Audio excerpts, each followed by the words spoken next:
about taking steps and negotiating stairs. Next time I'll think about that. Anyways, thank you for those words, Harvey. I'm pretty sure you're not here tonight because you are afraid of me now. But it's true. He did work me to the bone,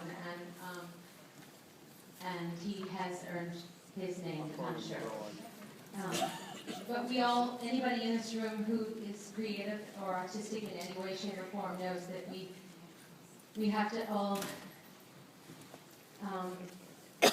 suffer for our art, and it oftentimes feels like we're going through some form of punishment to get to the final product, but then when we get there, we feel so rewarded. And so here I am at the Ziegfeld Theater, which seems completely unreal to me. Can you hear me?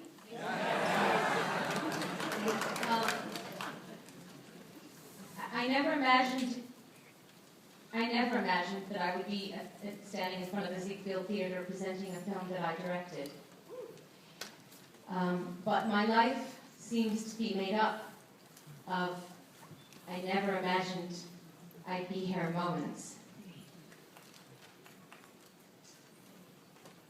And oftentimes I have, well, throughout all of the promotion and the press and all the film festivals that I've gone to for this film, people are always asking me the question, why did you choose to do this? You know, they're, I think, bewildered sometimes because people think of me as a singer and a performer, and maybe it seems unusual that I would choose to make a film.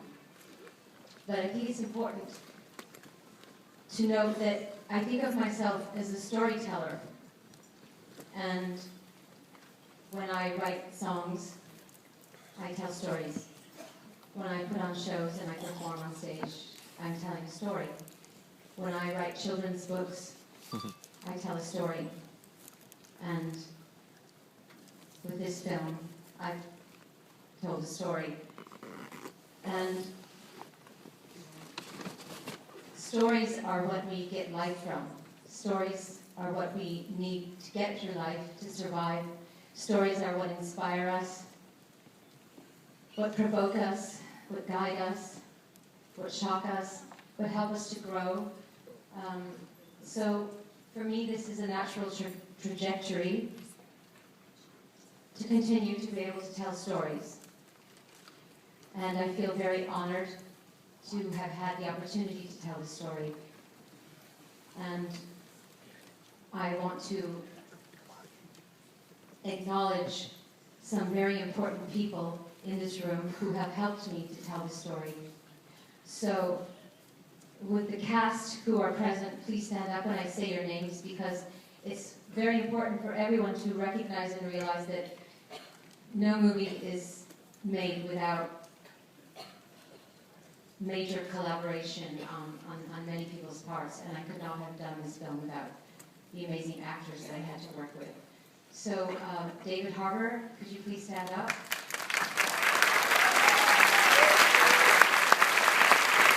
No, don't sit down. Oh, don't sit down. Just keep standing, please. Oh, now we're going to get a good look at you. Okay, you can sit down. Yeah, thank you. Oscar Isaacs. Thank you.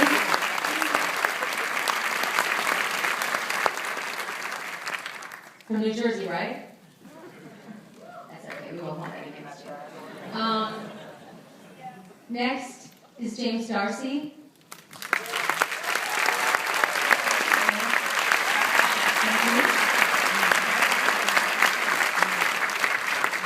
And last but not least, Andrea Riceborough.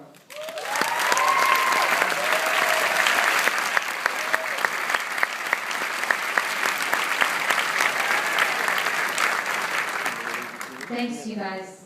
Honestly, I never get sick of watching the movie because you're in it. So thank you for all of your hard work. There are a few other people I'd like to thank that throughout all the film festivals and places that I've shown the film, I've either had a brain freeze and forgot to thank, or it just went out of my head.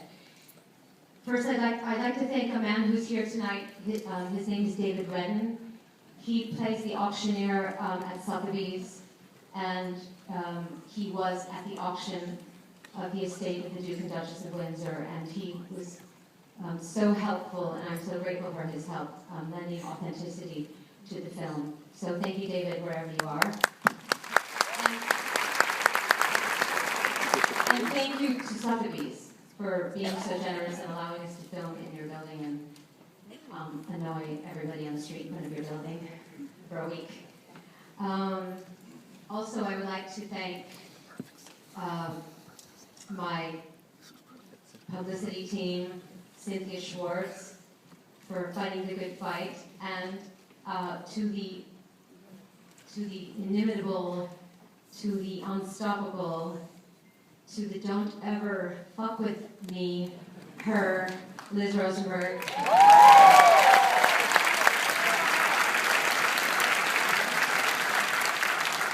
I never get a chance to thank you, Liz, wherever you are. But, you know, this is a woman who's been doing my publicity for my entire career. Can you imagine? Can you imagine? Can you imagine? What she's had to put up with, what she's had to listen to. She's amazing, and I'm so grateful to you for everything you've done for me. From the very beginning, when we smoked a joint together, I don't know, 27 years ago in your office. We don't smoke anymore. It's behind us. Thank you. Thank you, Liz. Jason Weinberg.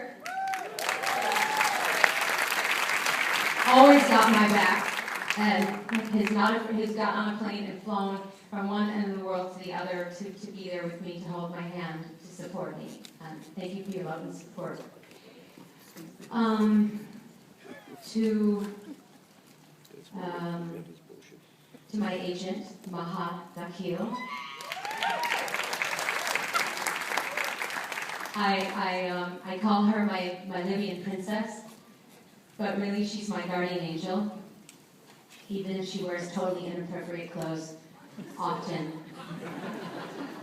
that her father doesn't approve of, and even I don't approve of sometimes. Maha, thank you so much. I mean, when my chin was on the ground, and when I felt like nobody was there for me and I couldn't go on, you had my front and my back, and you were always there to support me, and thank you for that. I'm forever indebted to you. And there's my boys. My boys. Yeah. I think one of them's not here tonight. My editor, Danny Tull, my assistant editor, Russ Senzamatore, and Pascal Longin, who did all of the beauty work, the color correction, the grading, everything.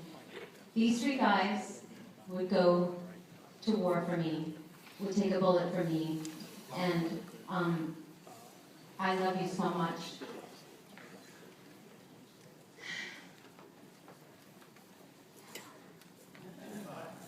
I'm really tired from working my ass off for the Super Bowl, so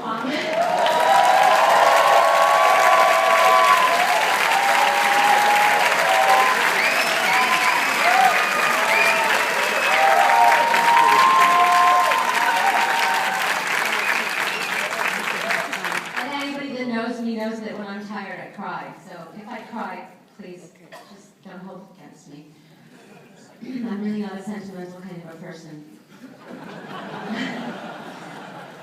But just going back to those guys that I was talking to you about, Danny and Russ and Pascal, you know, if we had to go to war, I want you guys in my foxhole.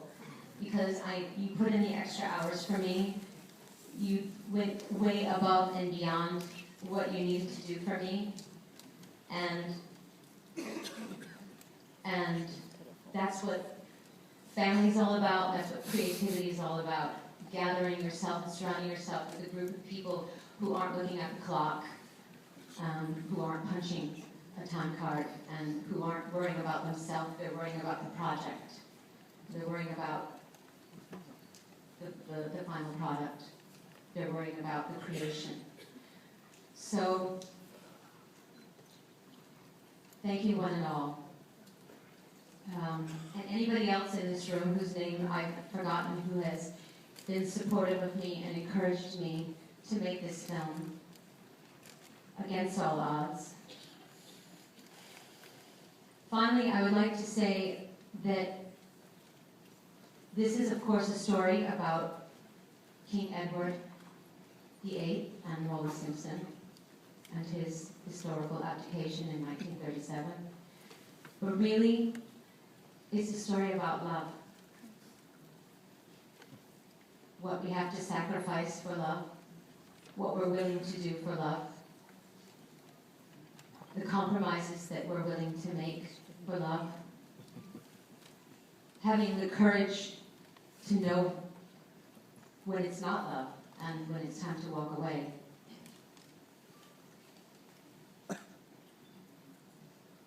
Finally, I would like to thank my mother.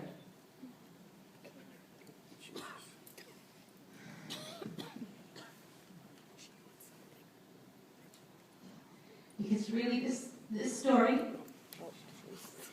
is it's the story of a female's the soul of the journey of a female soul. And my mother gave me life. So thank you, and enjoy the film.